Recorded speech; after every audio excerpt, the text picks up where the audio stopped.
ملتی ہیں کہ حدیث پاک کا مفہوم ہے کہ فرشتے اس کی نیکیاں لکھ لکھ کر تھک جاتے ہیں. تو ایسی چند باتیں میں آپ کو بتلاؤں گا تاکہ آپ اس کی پابندی کریں. پھر توجہ فرمائیں کہ یہ چھوٹی چھوٹی باتیں ہوں گی لیکن اتنی قیمتی، اللہ تعالیٰ کے ہاں اتنا ان کا مقام ہے کہ ان کلمات کو کہنے والا بندہ اپنے گناہوں کو دھلوا لیتا ہے اور اتنا اجر ملتا ہے کہ حدیث پاک میں فرمایا گیا کہ فرشتے اس بندے کی نیکیاں لکھ لکھ کر تھک جاتے ہیں. تو بچیوں کو چاہیے کہ وہ ایسے کلمات اپنی زبان سے بولتی رہا کریں کہ جن کی اتنی نیکیاں ہیں پہاڑوں برابر کہ ان کو لکھتے لکھتے بھی فرشتے تھک جاتے ہیں. اس کے دو فائدے ہوں گے. ایک تو قیامت کے دن آپ کے پاس نیکیوں کا ذخیرہ بہت ہوگا، اور دوسری بات یہ ہوگی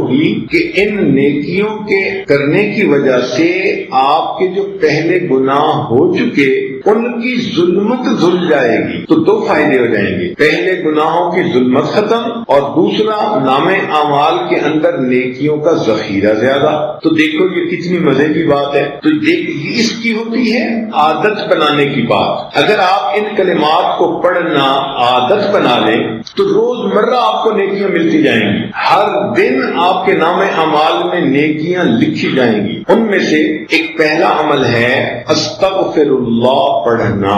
جب ہم استغفر اللہ پڑھتے ہیں تو اس کا مطلب یہ ہوتا ہے کہ اے اللہ میں اپنے گناہوں پہ نادم اور شرمندہ ہوں، آپ میرے ان گناہوں کو معاف فرما دیجیے. چنانچہ اس استغفار کی ایک بہت بڑی فضیلت یہ ہے کہ استغفار کرنے والے بندے پر اللہ کا عذاب نہیں آتا. توجہ فرمائیں کہ استغفار کثرت سے کرنے والے بندے پر اللہ تعالیٰ کا عذاب نہیں آتا.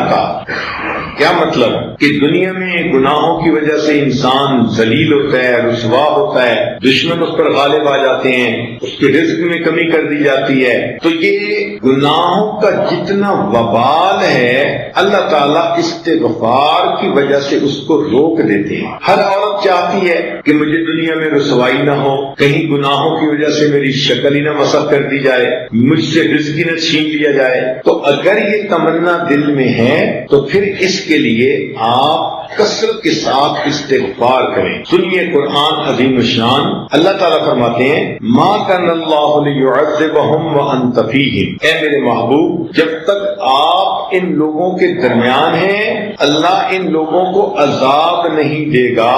وما کان اللہ معذبہم وہم یستغفرون. اور اللہ اس وقت تک بھی ان کو عذاب نہیں دے گا جب تک کہ یہ استغفار کرتے رہیں گے.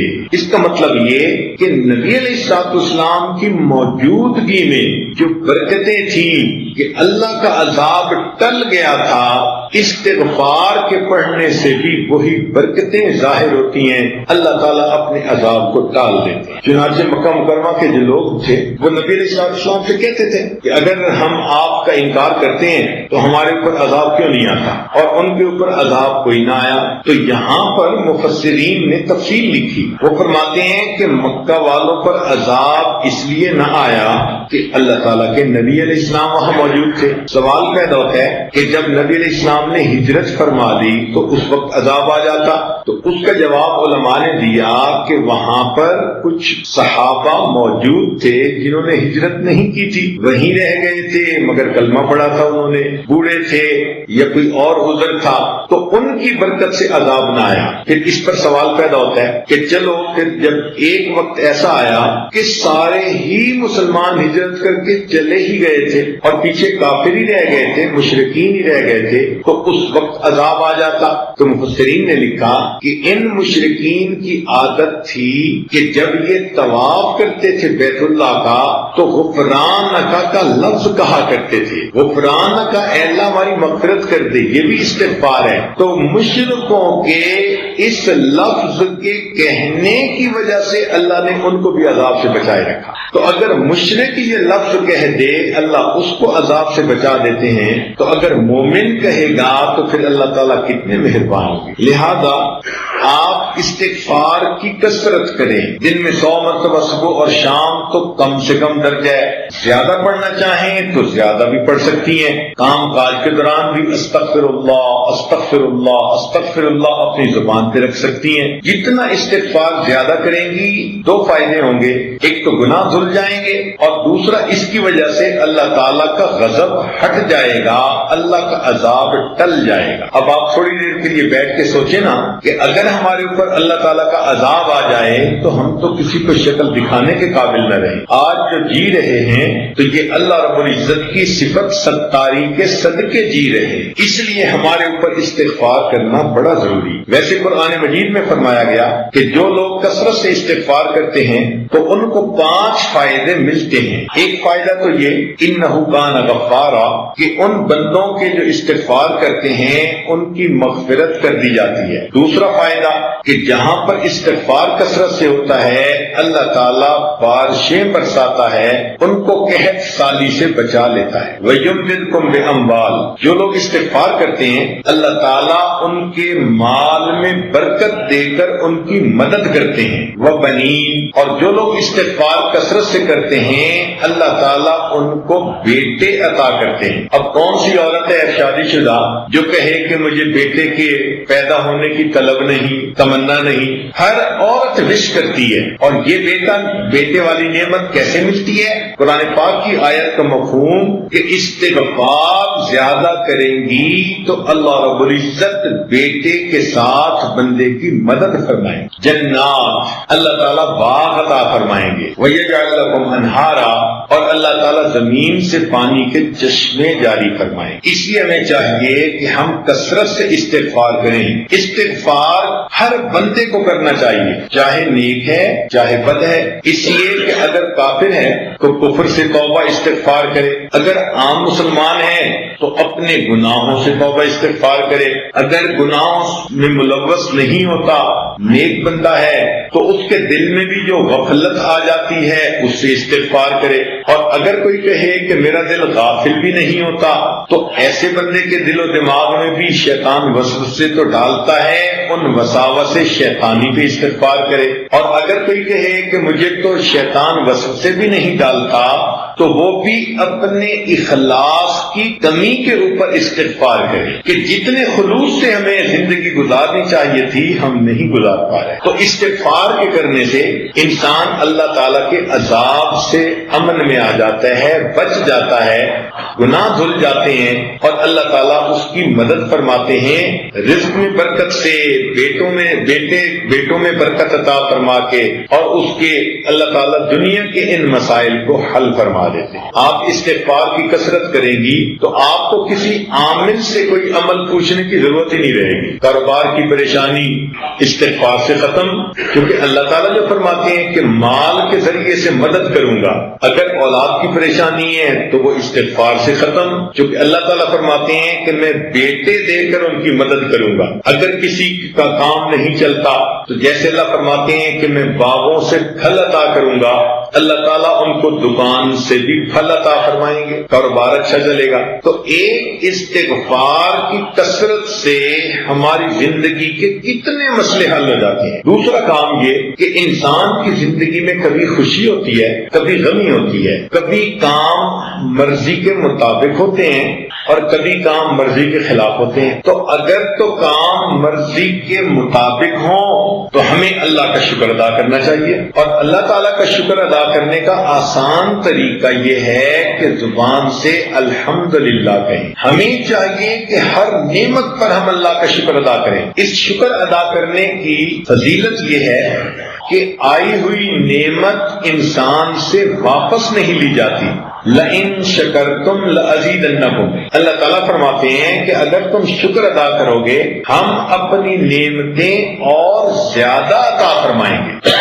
اب مثال کے طور پر کتنے کام ہماری مرضی کے مطابق ہوتے ہیں، تو جب بھی کوئی کام مرضی کے مطابق ہو تو چپکے اپنے دل میں اللہ کا شکر ادا کر دو، اپنی زبان سے الحمدللہ پڑھ لو۔ جب آپ نے کسی کام پہ الحمدللہ پڑھ لیا تو گویا آپ نے اللہ تعالیٰ کا شکر ادا کر دیا۔ مثال کے طور پر اللہ تعالیٰ نے ہمیں ایمان عطا فرمایا، اس کا خیال آئے تو کہو الحمدللہ۔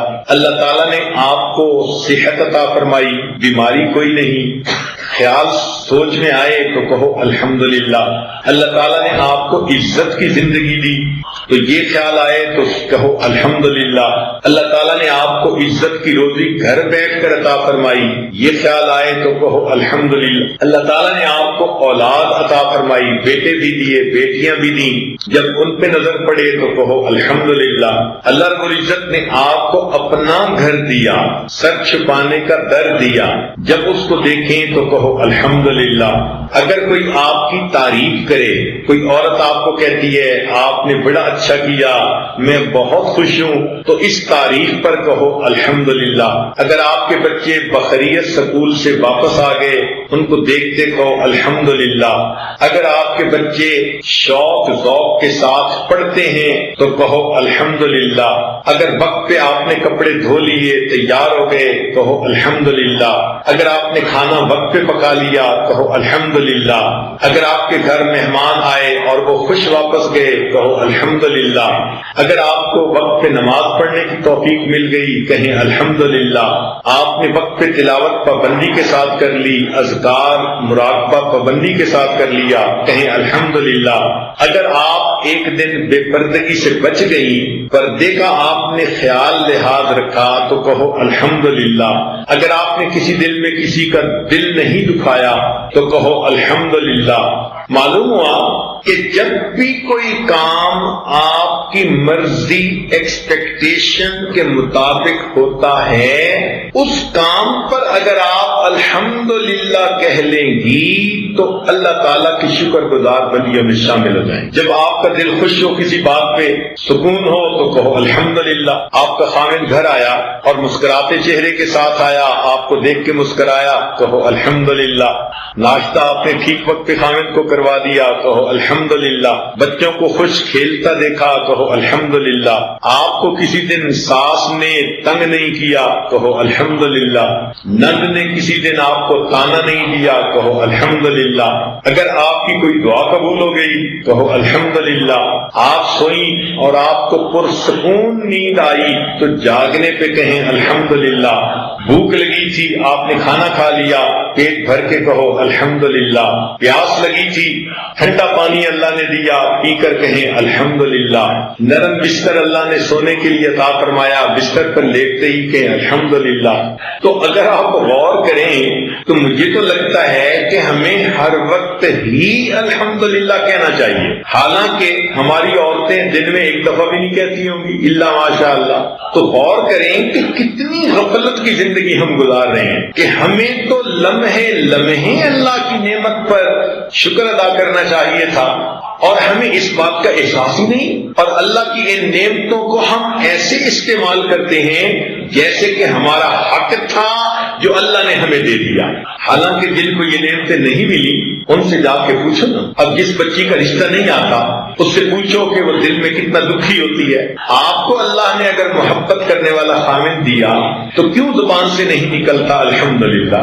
الحمدللہ کا لفظ تو آپ ایک دن میں سینکڑوں دفعہ کہنے کی عادت ڈال لیں، بات میں الحمدللہ یہ ہوا، الحمدللہ یہ ہوا، بات کرتے ہوئے یہ کہیں تو شکر ادا کرنے سے انسان کو ایک تو نعمتوں میں اضافہ نصیب ہو جاتا ہے، اور ایک دوسرا فائدہ یہ کہ شکر ادا کرنے سے اللہ کا عذاب ٹل جاتا ہے۔ جیسے استغفار سے عذاب ٹل جاتا ہے نا، شکر ادا کرنے سے بھی عذاب ٹل جاتا ہے۔ سنیے قرآن عظیم الشان، اللہ تعالیٰ ارشاد فرماتے ہیں ما یفعل اللہ بعذابکم ان شکرتم وآمنتم۔ اے میرے ایمان والے بندو، اگر تم ایمان لاؤ اور میرا شکر ادا کرو تو تمہیں عذاب دے کر اللہ کے ہاتھ کیا آئے گا؟ اللہ تعالیٰ تمہیں کیوں عذاب دے گا اگر تم ایمان لا کر اس کا شکر ادا کرو؟ تو معلوم ہوا کہ استغفار سے بھی عذاب ٹل جاتا ہے اور شکر ادا کرنے سے بھی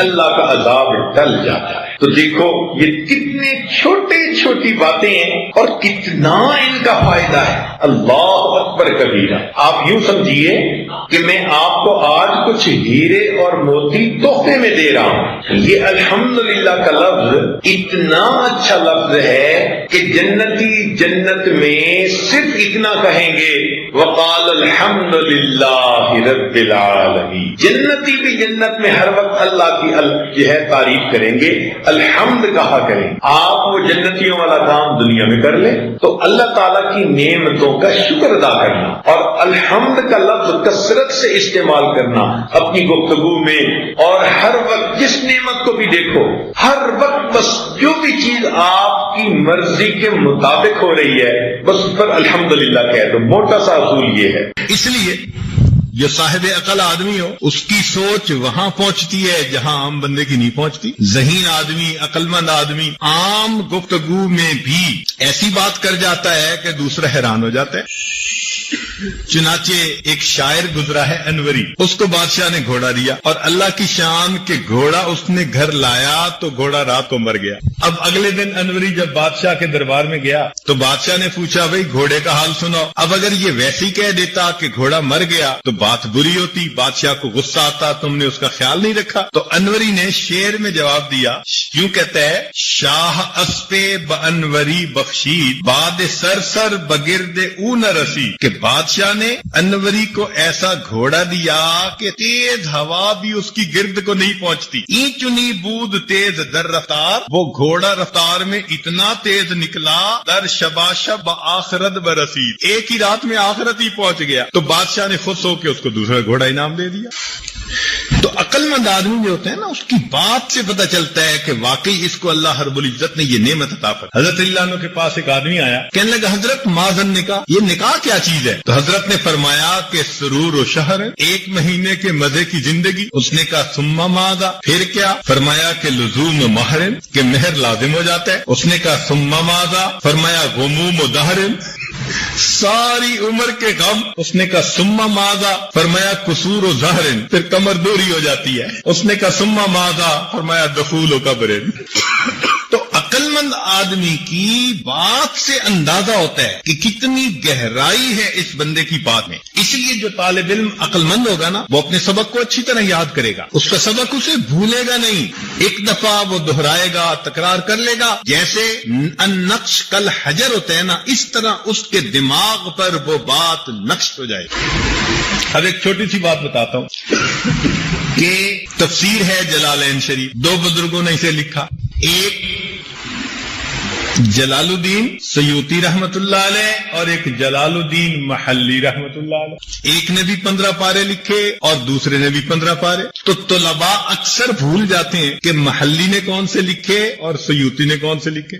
اب اس کو یاد رکھنا مشکل کام نظر آتا ہے, بھول ہو جاتی ہے. اس کا ایک آسان سا نقطہ بس بتا دوں کہ سیوطی کی سین اور محلی کی میم. تو سین اور میم میں سے پہلے کون سی ہے؟ سین آتی ہے نا حروف ابجد میں, میم بعد میں آتی ہے. تو معلوم ہوا کہ سیوطی نے الف لام میم سے لے کر 15 پارے لکھے اور محلی نے فاتحہ اور کہف سے لے کر آخر تک لکھے. اب یہ دیکھو, اس کو عقل کہتے ہیں کہ ایک نقطہ ایسا نکال لیا کہ اس کے بعد آپ کو پوری زندگی یہ بات بھول نہیں سکتی. چنانچہ حدیث پاک میں آتا ہے کہ نبی علیہ السلام جب معراج پر تشریف لے گئے تو ہر آسمان پر کسی نہ کسی نبی علیہ السلام سے ان کی ملاقات ہوئی. اب 7 آسمان پر کن کن سے ملاقات ہوئی, یہ 7 نام یاد رکھنے بڑے مشکل. جب بھی یاد کریں بھول جاتے ہیں.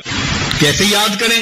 اب ایک نقطہ سن لیجئے کہ ان تمام انبیاء کے جو نام ہیں ان کے پہلے حروف کا ایک لفظ بنا دیا, آیاہما. اب ایک لفظ یاد کر لیں, آیاہما. تو پہلے الف سے آدم علیہ السلام, پھر عین سے عیسیٰ علیہ السلام, پھر یا سے یحییٰ علیہ السلام, پھر الف سے ادریس علیہ السلام, پھر ہا سے ہارون علیہ السلام, پھر میم سے موسیٰ علیہ السلام اور آخری الف سے ابراہیم علیہ السلام. اب ایک لفظ سے آپ کو 7 نام ایک مرتبہ یاد ہو, یہ عقل ہوتی. تو اچھے طالب علم کیا ہوتے ہیں کہ وہ بھی جو نکات ہوتے ہیں نا اپنے اسباق کے, ان کے ایسے لفظ بنا لیتے ہیں, اشارے بنا لیتے ہیں کہ پورا کا پورا سبق 1-2 لفظوں میں سمٹ کے آ جاتا ہے. یہ عربی پڑھنے والے والے طلباء ماشاءاللہ بڑے ذہین ہوتے ہیں. آج کل عام ایک تعصب بن گیا ہے کہ جی عربی پڑھنے والے طلباء تو وہ ہوتے ہیں کہ جو اور کچھ کر نہیں سکتے. ایسی بات نہیں ہے، یہ تعصب بہت پہلے کا ہے. شاہ عبد العزیز رحمت اللہ علیہ اپنے مدرسے میں تھے، دہلی میں جامعہ امینیہ مدرسہ تھا، تو وہاں پر تھے تو ایک انگریز آ گیا. وہ آ کر حضرت سے کہنے لگا کیا آپ مدرسے میں بچوں کو پڑھاتے ہیں؟ آپ کے بچے کیا بن کے نکلتے ہیں؟ آپ ان کو انگریزی پڑھائیں، سائنس پڑھائیں، ان کی عقل کھلے گی، ذہن کھلے گا. اور دیکھو ہم اپنے بچے کو انگریزی پڑھاتے ہیں تو میرے بچے کی عقل بہت تیز ہے. تو جب اس نے اپنے بیٹے کی طرف اشارہ کیا نا کہ میرے بیٹے کی عقل بہت تیز ہے، تو حضرت نے اس انگریز کے بیٹے کو بلایا. قریب وضو کرنے کا تالاب تھا، تو حضرت نے اس بچے سے کہا کہ اچھا بھائی بتاؤ کہ اس تالاب کے اندر کتنے پیالے پانی ہیں؟ اب وہ انگریز کا بچہ منہ دیکھنے لگ گیا، وہ کیا بتائے کہ تالاب میں کتنے پیالے پانی. حضرت نے ایک طالب علم کو بلا لیا اور اس کو بلا کر کہا کہ بچے بتاؤ اس تالاب میں کتنے پیالے پانی؟ اس نے کہا حضرت اگر تو پیالہ ہو اتنا بڑا جتنا تالاب، ایک پیالہ پانی، آدھا بڑا ہو تو 2 پیالے پانی. ایک انگریز دہریہ تھا، عام طور پر دہریے بھی ہوتے ہیں، اور تھا بھی کانا. تو کسی عالم سے ملا اور بحث کرنے لگ گیا اللہ تعالیٰ کے وجود پر. کہنے لگا جی اللہ تعالیٰ موجود نہیں ہے. وہ عالم کہیں کہ اللہ تعالیٰ موجود ہے، اس نے سب کائنات کو پیدا کیا. تو کہنے لگا نہیں مجھے تو میرے والدین نے پیدا کیا. تو جب انگریز نے کہا نا کہ مجھے تو میرے والدین نے پیدا کیا، تو وہ عالم ہنس پڑے. تو یہ پوچھتے ہیں کہ آپ ہنس کیوں پڑے؟ وہ کہنے لگے اب مجھے بات سمجھ میں آئی کہ میرے اللہ نے تجھے کانا پیدا کیوں کیا. اس نے کہا کیوں کیا؟ کہنے لگا اس لیے کہ ایک آنکھ میں نے بنائی، دوسری آنکھ اپنی ماں باپ سے بنوا لے. تو جو ذہین آدمی ہوتے ہیں نا، پھر بات چیت میں بھی سوال کا جواب وہی دے جاتا ہے. اسی طرح کا ایک واقعہ، ایک انگریز آیا اور آ کے مدرسے کے استاد سے کہنے لگا یہ عربی پڑھنے والے یہ سارے کے سارے سر کیوں منڈواتے ہیں؟ تو وہ سمجھدار تھے، کہنے لگے اچھا یہ بتائیں یہ انگریزی پڑھنے والے سارے کے سارے داڑھی کیوں منڈواتے ہیں؟ اب اس کے پاس کوئی جواب نہیں. تو مطلب صرف ان باتوں کے کرنے کا کہ جس کو اللہ رب العزت نے یہ نعمت دی ہوتی ہے نا، وہ بات کی تہ کو پہنچتا ہے اور بندے کو اس کا جواب دیتے. ہمارے یہاں کا ایک مشہور واقعہ ہے کہ پہلے زمانے میں یہاں انگریز رہتے تھے، تو وہاں نوکر تھا ہمارا ایک دیسی بندہ یہیں کا. تو کسی بات پہ وہ غصے ہو گیا اور غصے ہو کے کہتا ہے کہ جاؤ جہنم میں.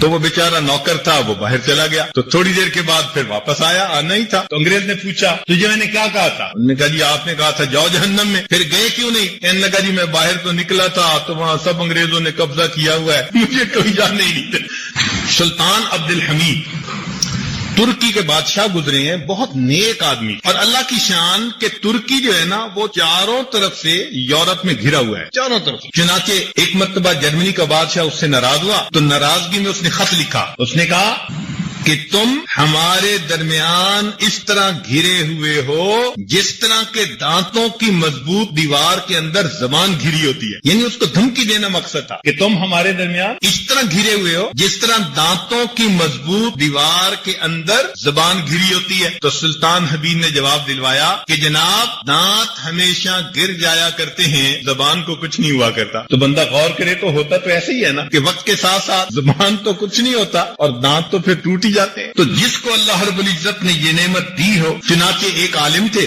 تو ان کو ایک انگریز کہنے لگا آؤ ہم تم ایک متفقہ بات پہ عمل کر لیں. اس نے کہا کیا؟ کہنے لگا کہ میں بھی عیسیٰ علیہ السلام کو مانتا ہوں، تم بھی عیسیٰ علیہ السلام کو مان لو، عیسائی بن جاؤ، بس ہم تم متفق ہو جائیں گے. اب یہ بات کتنی اس نے عجیب کی، لیکن وہ طالب علم ذرا سمجھدار تھا. کہنے لگا کہ متفق اس کو نہیں کہتے کہ تم عیسائی ہو اور میں بھی تمہارے ساتھ ہو جاؤں تو ہم 2 متفق ہوئے، تو 2 کی جگہ 3 متفق کیوں نہ ہو؟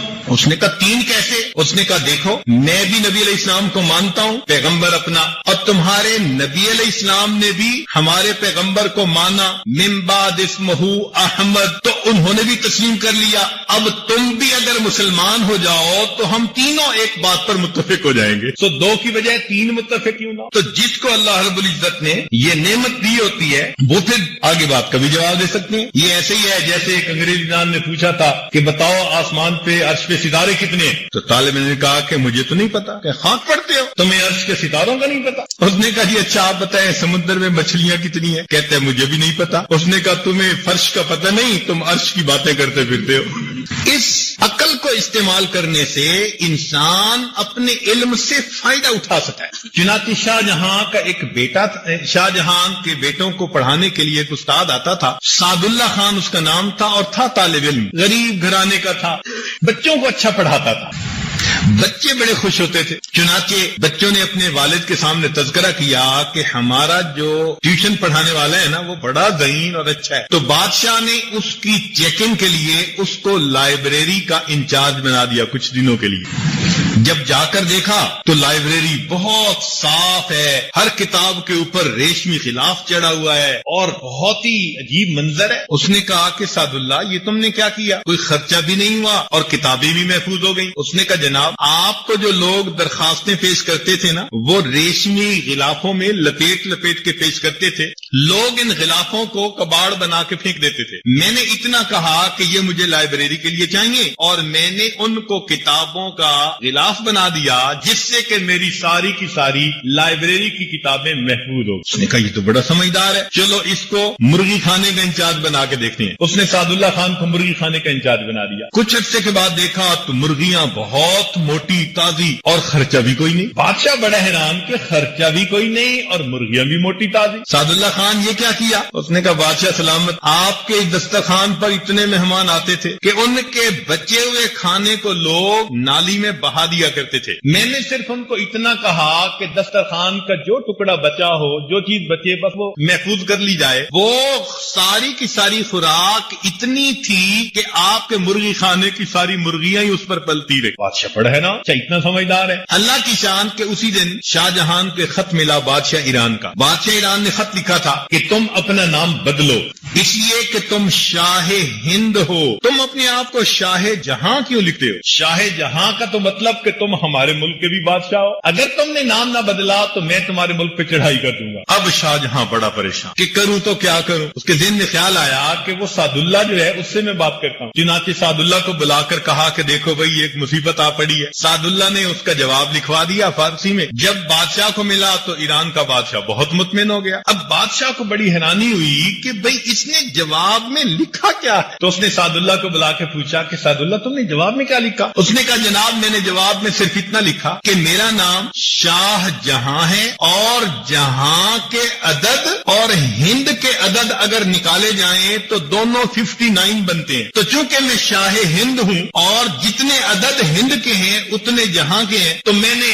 برابر ہند یعنی عدد والے لفظ کو استعمال کر لیا ہے، اس لیے آپ کو گھبرانے کی کوئی ضرورت نہیں۔ یہ بادشاہ کو بات سمجھ آ گئی اور لڑائی کا خطرہ ٹل گیا۔ نتیجہ کیا ہوا کہ اس نے سعد اللہ کو اپنا وزیر بنا لیا۔ چنانچہ شاہ جہان کے دور میں سعد اللہ خان بہت عزت والا وزیر گزرا تھا، طالب علم، عقل سمجھ نے اس کو ایک چھوٹی سی جگہ سے اٹھا کر اتنی بڑی کرسی کے اوپر بٹھا دیا۔ تو آج آپ لوگ بھی اگر اسی طرح اپنی سمجھ سے کام لیں، اللہ رب العزت آپ کو بھی زندگی میں بلندیاں عطا فرما سکتا ہے۔ اسی لیے جو سمجھدار آدمی ہوتے ہیں نا وہ بات کو بہت جلدی ادھر سے ادھر کر لیتا ہے۔ ایک مرتبہ عطاءاللہ شاہ صاحب بخاری رحمۃ اللہ نا مجمع میں تقریر کر رہے تھے، اب مسلمان بھی تھے اور ہندو بھی تھے، تو انہوں نے ایک معمولی سا سوال، کوئی 2-4 کی ضرب تھی، تو ان کا خیال تھا کہ بلا لیں گے۔ انہوں نے ایک مسلمان کو کر کے پوچھا کہ تم جواب دو، وہ جواب نہ دے سکا، اور ہندو سے پوچھا تو ہندو نے جواب دے دیا۔ اب بات تو الٹ ہو گئی تھی نا کہ ہندو نے جواب دے دیا اور مسلمان نے نہ دیا، مگر تھے عقل مند، انہوں نے فوراً بات کو پلٹا، کہنے لگا او مسلیو تسی اتھے بھی بے حسابے تے اگے بھی بے حسابے، یا بھی بے حساب آگے بھی۔ اب دیکھیں کیا کیا انہوں نے، اصل میں انہوں نے اپنی عقل کا استعمال۔ تو میں یہ چھوٹی چھوٹی مثالیں طلباء کو اس لیے دے رہا ہوں کہ یہ سمجھیں کہ جو سمجھدار بندہ ہوتا ہے اس کی عقل اس کو زندگی کے ہر قدم پر کام آتی ہے، ہر قدم پر کام آتی ہے۔ اس لیے یہ نعمت اللہ رب العزت جس کو عطا فرما دے وہ اللہ تعالیٰ کا شکر ادا کرے۔ چنانچہ کہتے ہیں ایک مسلمان عالم تھے مگر نابینا تھے، انگریز ان سے سوال پوچھنے آیا، انہوں نے کہا کہ بھئی اس میں بھی حکمت ہے، اس میں بھی حکمت ہے، اس میں بھی حکمت ہے۔ تو اب اس کو بڑا غصہ آیا انگریز، اس نے کہا اچھا یہ بتاؤ تم جو اندھے ہو تو تمہارے اندھے پیدا ہونے میں کیا حکمت ہے؟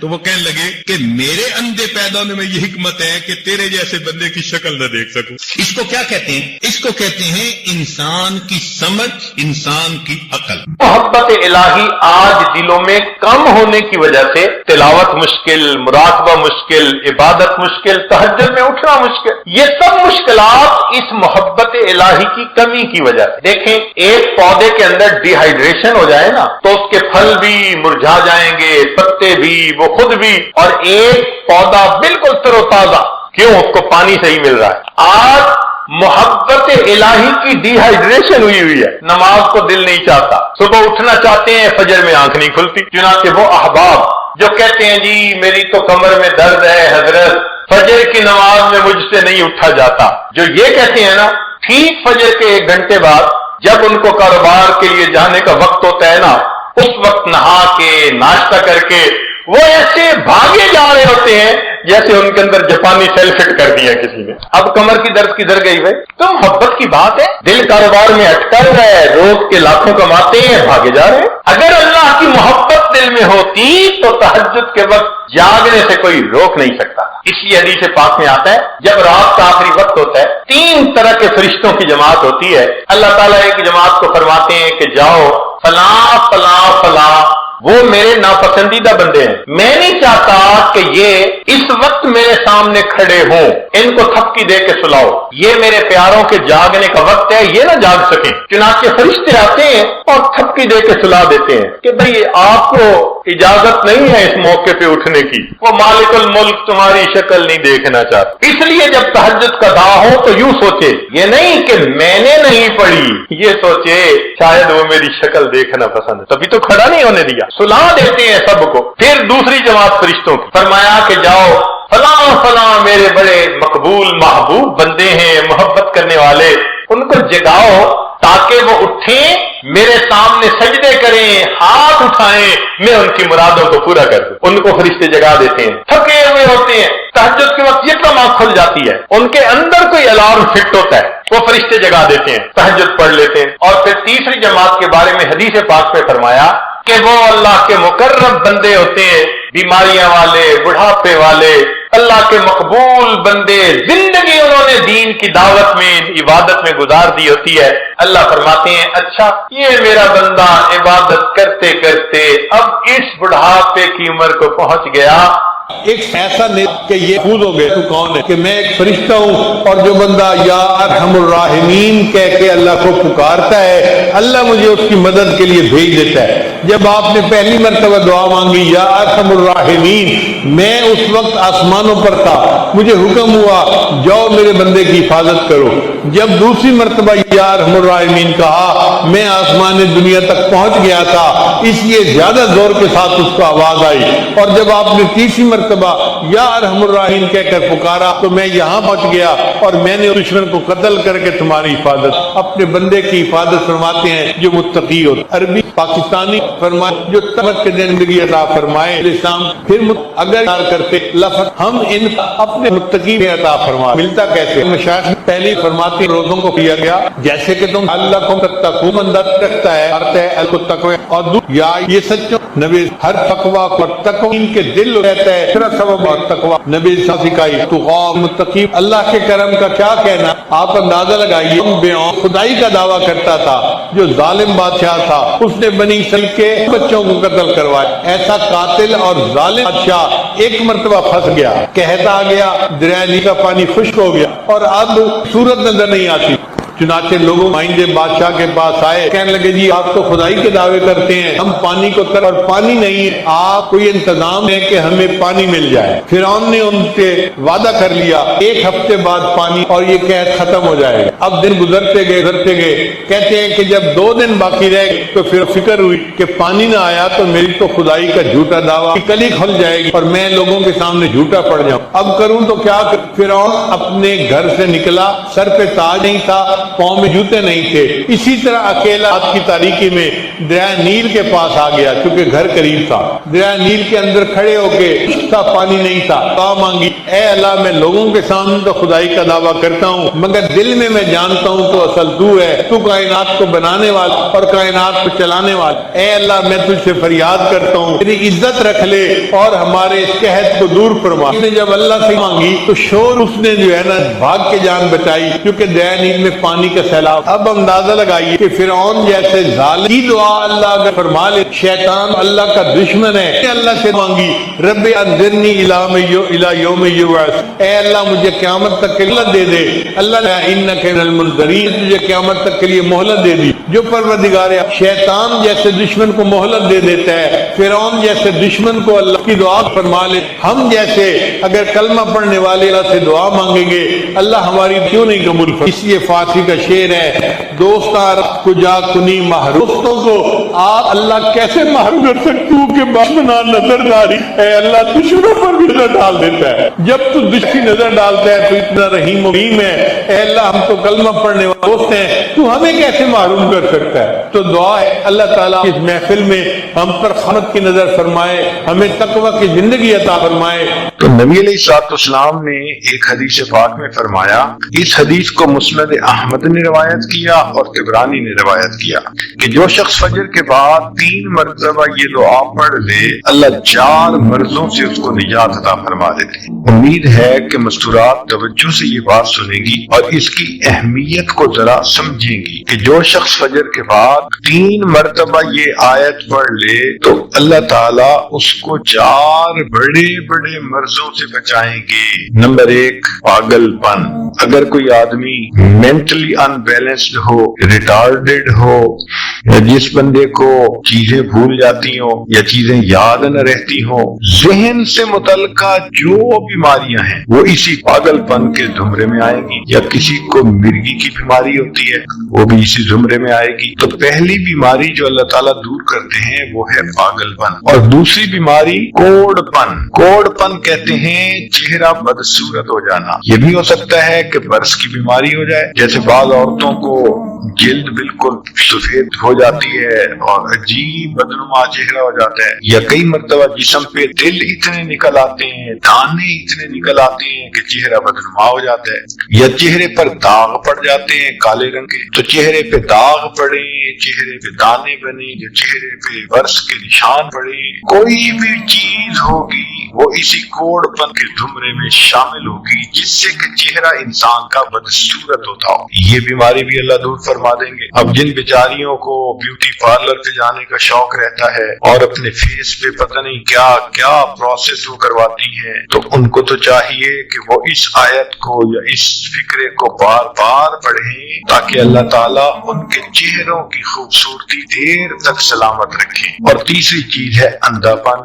اندھے پن سے مراد یہ کہ آنکھوں کی بینائی ہی چلی گئی، یا آنکھوں میں موتیا بند آ گیا، یا آنکھوں پہ اینک لگانی پڑ گئی۔ یہ سب ایک ہی بیماری کی تفصیلات ہیں۔ تو جن کی نظر کمزور وہ بھی پڑھ سکتی ہیں، یا جن کو لینز لگانے پڑتے ہیں، کنٹیکٹ لینز صحیح یا کوئی اور، اس مصیبت سے بھی جان چھوٹ گئی، اور جن کی بینائی چلی گئی اللہ ان کے لیے بھی آسانیاں فرما دیتے ہیں۔ تو پاگل پن کی بیماری ختم، کوڑ پن کی بیماری ختم، اندھے پن کی بیماری ختم، اور چوتھا فرمایا فالج کی بیماری ختم۔ فالج ایک تو ہوتا ہے کہ انسان کا ہاتھ یا پاؤں کام نہ کریں، اور ایک یہ بھی ہوتا ہے کہ اتنی ویکنیس کہ عورت کہتی ہے مجھ سے تو کھڑا ہی نہیں ہو جاتا، میرے پاؤں سن ہو جاتے ہیں، میرے ہاتھ سن ہو جاتے ہیں۔ یہ ساری چیزیں کمزوری اور فالج کی ابتدائی سٹیجز ہیں، تو یہ سب چیزیں ٹھیک ہو جاتی ہیں۔ اب بتائیں کہ اتنی بڑی بڑی بیماریوں سے جس بندے کو بچنے کی خوشخبری مل رہی ہو تو وہ تو پھر اس عمل کو کیے بغیر رہ ہی نہیں سکتا۔ اور یہ عمل دیکھو چھوٹا کتنا ہے، وہ جو فکرہ فرمایا حدیث میں سے وہ ہے سبحان اللہ العظیم و بحمدہ ولا حول ولا قوت الا باللہ. اتنا سا فکرہ پڑھنے پر اللہ چہرہ بھی دور بنا دیتے ہیں. پہلی مرتبہ اس پر بات کر رہے ہیں تو کچھ تھوڑی سی کارگزاری بھی آپ کے سامنے کہہ دیں تاکہ آپ کو تعارف ہو جائے کہ اس راستے پر کیسے بندے کی زندگیاں بدلتی ہیں. یہ آج ایک مرتبہ کسی ایئرپورٹ پر بیٹھا تھا, کافروں کا ملک تھا, ایک نوجوان دیکھنے میں بہت خوبصورت پرسنالٹی اپنے ہاتھ میں شراب کی بوتل لیے پیتا ہوا جا رہا تھا. جب قریب سے گزرا اور اس نے اس عاجز کی طرف دیکھا تو 5-10 قدم آگے جانے کے بعد پھر واپس آیا اور ہیلو ہائے کرنے کے بعد مجھے کہتا ہے I want to be like you. میں نے اس کی طرف دیکھا کہ منہ سے شراب کی بو آ رہی ہے, ہاتھ میں اس نے شراب کی بوتل پکڑی ہوئی ہے. یہ عاجز سمجھا کہ شاید یہ اس وقت اپنے ہوش میں نہیں پرواز کر رہا ہے اور اس کو فقیر کا یہ لباس اچھا لگا تو پوچھا کہ آپ کو یہ پگڑی, امامہ اور جبہ وغیرہ اچھا لگا؟ کہنے لگا no, I want to be like you, I see some light on your face. میں تمہارے جیسا بننا چاہتا ہوں اس لیے کہ تمہارے چہرے پہ مجھے کچھ روشنی محسوس ہو رہی ہے. دل میں فوراً خیال آیا کہ اے اللہ, ہو سکتا ہے اس کے لیے ہدایت کا وقت ہو. تو اس عاجز نے کہا کہ you can be even better than me, آپ تو مجھ سے بھی بہتر ہو سکتے ہیں. وہ کہنے لگا okay I am just coming. سامنے ایک واش روم تھا, وہ نوجوان سیدھا اس میں چلا گیا اور اس نے دیکھتے دیکھتے وہ بوتل شراب کی ٹریش کین کے اندر پھینک ماری اور پھر اس نے اپنا ہاتھ منہ دھویا, کلی کی, فریش اپ ہوا اور فریش اپ ہو کے پھر اس عاجز کے پاس آ کر کرسی پر بیٹھ گیا اور کہنے لگا let me introduce my self. میں نے کہا ٹھیک ہے. کہنے لگا یہ میرا نام ہے, میں نے ٹوکیو یونیورسٹی جاپان سے کمپیوٹر انجینئرنگ میں MSc کی ہوئی ہے اور ایک کمپنی کے اندر میں مینیجر کے طور پہ کام کرتا ہوں. آپ دیکھ رہے ہیں کہ اللہ نے مجھے کتنی اچھی جوانی دی, خوبصورتی دی اور میری جاب بہت اچھی ہے اور میرے آفس میں ادھر ادھر ارد گرد ہر طرف لڑکیاں کام کرتی ہیں. میرا کوئی دن گناہ کے بغیر نہیں گزرتا. مجھے دائیں بائیں کہیں نہ کہیں سے روز گناہ کی آفر ہوتی ہے اور میں ڈیلی گناہ کرتا ہوں. تو اب آپ مجھے بتائیں کہ میں آپ جیسا کیسے بن سکتا ہوں. پھر کہنے لگا کہ میرے بارے میں یہ سمجھ لیں I ate everything, I do everything. ان دو لفظوں میں اس نے اپنی پوری زندگی کی ترتیب بتا دی. I eat everything, I do everything. اب ایسی اس نوجوان کی زندگی اور وہ کہتے ہیں کہ جی میں نیک بننا چاہتا ہوں. اس عاجز نے اسے بتایا کہ بھائی توبہ کے کلمات پڑھو اور ایک ذکر قلبی کا طریقہ ہے, یہ عاجز آپ کو بتائے گا کرنا, اس کی برکت آنکھوں سے دیکھنا. وہ کہنے لگا مگر مجھے یہ بتائیں کہ میں گناہ سے کیسے بچ سکتا ہوں. یہ جو میرے آگے پیچھے ہر وقت حور پریاں پھرتی ہیں یہ مجھے گناہ سے پیچھے رہنے نہیں دیتی. اس عاجز نے کہا کہ آپ کے لیے بچنا مشکل ہے, اللہ تعالیٰ کے لیے بچانا آسان ہے. آپ اس عمل کو کر دیکھو, اس کی برکتیں دیکھنا. کہنے لگا ٹھیک. وہی بیٹھے بیٹھے اس عاجز نے اس کو بیٹھ کے کلمات پڑھائے اور یہی ذکر کا طریقہ سمجھایا اور وہ بچہ بھی چلا گیا نوجوان اور یہ عاجز بھی اپنی فلائٹ پر چلا گیا. 3 مہینے کے بعد اس کا خط آیا. اس عاجز نے اب بھی اس کو اپنے ریکارڈ میں محفوظ رکھا ہے. تو اس خط میں اس نے 2 باتیں لکھی. پہلی بات تو اس نے یہ لکھی کہ میں 5 وقت کی نماز تو پڑھتا ہی ہوں, کبھی کبھی مجھے تہجد کی بھی نماز نصیب ہو جاتی ہے. یہ اس نے پہلا پوائنٹ لکھا کہ میں 5 وقت کی نماز تو پڑھتا ہی ہوں, کبھی کبھی مجھے تہجد کی بھی توفیق نصیب ہو جاتی ہے. اور دوسرا پوائنٹ اس نے لکھا میں اس بات پہ حیران ہوں کہ گناہوں کے سمندر میں رہتے ہوئے میں گناہوں سے کیسے بچا ہوا. اس عاجز نے پھر اس کا جواب تفصیلی لکھا اور اس کو سمجھایا کہ ہمارے بزرگ فرماتے تھے ہمارے بڑوں کی دعائیں ہمارے گرد پہرا دیا کرتی ہیں, ہمارے بڑوں کی دعائیں ہمارے گرد پہرا دیا کرتی. دور بیٹھا کوئی تو دعائیں دیتا ہے, دور بیٹھا کوئی تو دعائیں دیتا ہے, میں ڈوبتا ہوں سمندر اچھال دیتا ہے. اللہ تعالیٰ بندے کی گناہوں سے حفاظت فرما لیتے. ملتان شہر میں ایک دفعہ اس عاجز نے بیان کیا, جب بیٹھ کے لیے لوگ اکٹھے ہوئے تو اس عاجز نے دیکھا کہ ایک آدمی دوسرے کو کہہ رہا ہے کہ تم بھی بیٹھ ہو جاؤ, تم بھی بیٹھ ہو جاؤ. وہ کہتے ہیں ہو جاؤں گا ہو جاؤں گا. اس عاجز نے جب دیکھا تو اسے کہا کہ بھئی کیوں پش کر رہے ہو, یہ تو خوشی کی بات ہے, دل کے سودے ہیں. تو وہ آدمی پھر اس عاجز کے ساتھ ڈائریکٹ گفتگو کرنے لگا. کہنے لگا حضرت میں اس علاقے کا پولیس اسٹیشن کا انسپیکٹر ہوں, انچارج ہوں. یہ میرے بڑے بھائی ہیں, خود بھی بیعت ہونا چاہتے ہیں اور مجھے بھی کہتے ہیں بیعت کرنے کے لیے, مگر میں کیا بیعت کروں گا؟ آپ کو پتہ ہی ہے کہ پولیس والوں کی زندگی کیا ہوتی ہے. اس عاجز نے کہا کہ آپ کے لیے بھی نیکی کا راستہ کھلا ہے.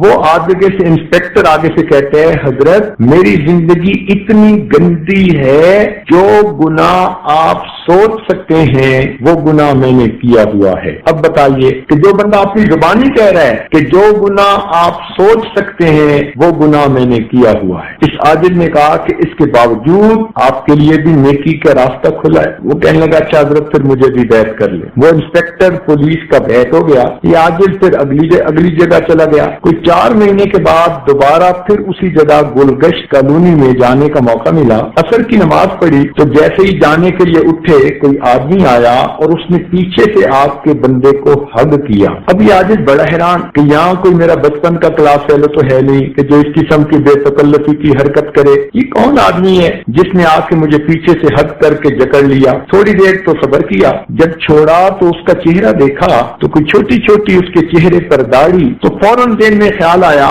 کہ یہ تو وہی پولیس انسپیکٹر ہے. اس عاجز نے کہا او تھانے دار صاحب کیا حال ہے؟ تو جب یہ کہا تو اس نے فوراً آگے سے جواب دیا حضرت تھانے دار تو اس دن مر گیا تھا, اب آپ کا غلام زندہ ہے. پھر مسجد کے نمازیوں کے سامنے اس نے کہا آن ڈیوٹی SHO. کہنے لگا حضرت میں اب نے چہرے پر سنت بھی سجا لی ہے, نیک بن گیا ہوں. میں تہجد کی نماز روزانہ گھر میں پڑھتا ہوں اور فجر کی اذان روزانہ اس مسجد میں آ کر میں خود دیا کرتا ہوں. ایسی برکت کہ علاقے کا آن ڈیوٹی SHO گھر میں تہجد پڑھتا ہے اور محلے کی مسجد میں آ کے فجر کی اذان دیتا ہے. یوں اللہ تعالیٰ زندگیوں کو بدل دیتے ہیں. اس بیعت اور نسبت کی اللہ کے ہاں بڑی برکت ہے. اللہ تعالیٰ بندے کو ظاہری مصیبتوں سے بھی بچاتے ہیں اور اللہ تعالیٰ اخلاقی مصیبتوں سے بھی بچاتے ہیں. چنانچہ ایک نوجوان فیکٹری میں مینیجر تھا, اس عاجز کا کلیگ تھا کسی زمانے میں. ایک دفعہ وہ مہمان خانے میں آیا,